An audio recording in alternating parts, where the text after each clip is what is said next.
This next question is speaking a little more practically, dealing with some situations I know that many students in here deal with on a regular basis. But this question is written, I have friends that are gay or bisexual. How can I show them the love of God, but also be open and honest about my beliefs?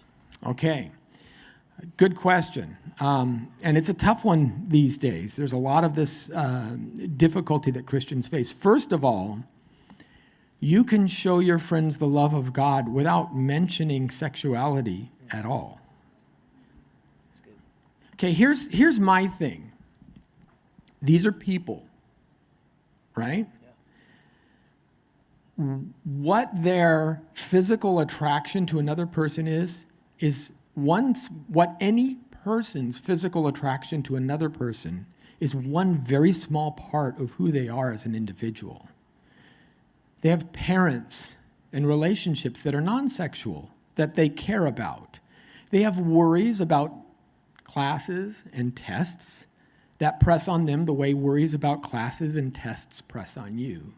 They have feelings of inadequacy, like everyone does.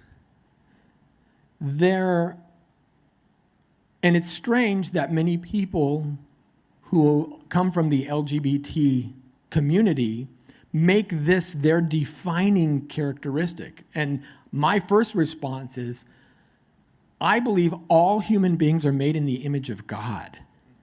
And every human being in some aspect reflects that image. Now, some people reflect it more than others.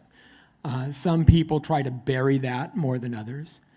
But why should I take that one little aspect and make that the only aspect of your character that I care about?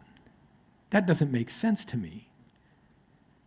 Now, we can talk about whether homosexual attraction is right or wrong. And I can say, well, physically, when we look at how people are built, homosexual relationships don't make sense, right? You can look at a thing and understand by how it's built, ways it functions and way it doesn't function. If you look at a car, and anybody knows anything about cars, there's a little spark plug that causes a little explosion that drives the car, right? Those spark plugs and that little gas and that explosion means that a car can't operate underwater. You can just look at a car and see it can't operate underwater. Similarly, you can look at the human anatomy and see that human anatomy is built in a certain way, right? Matter of fact, reproductive organs only do their function if males and females are coupled together. What's the function of reproductive organs? To make babies. That's its primary goal. That's the primary purpose of reproductive organs. That can only happen with one kind of coupling. So, homosexual coupling is not using those biological components in the proper way.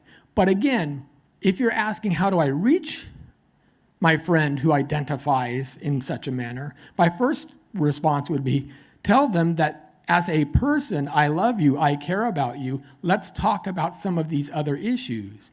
And guess what? Jesus Christ can help you with the pressures of your life. Jesus Christ can help you with your relationships with your parents, or whatever the case may be. But that doesn't have to be the defining feature of your relationship. It is Jesus loved the woman at the well before she repented of her sexual sin. Right? I tell you, you have 5 husbands, and the one you're married to, the one you're with now, really isn't even your husband, and you're sleeping around. But he still went out of his way to go and talk to her. Yeah, so definitely. No, that's some great insight.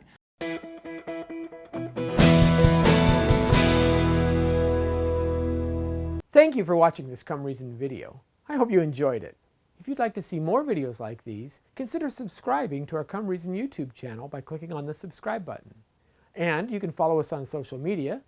Lastly, if you'd like to help keep these kinds of videos free, consider providing a donation by clicking on the donation button beside me. Thank you.